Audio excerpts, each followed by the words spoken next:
What's up, everybody? This is CubeNoob here. So in this video I want to talk a little bit about commutators.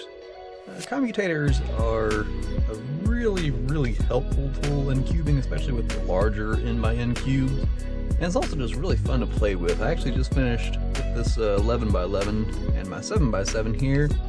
I used these to kind of help make my profile pic for this YouTube channel.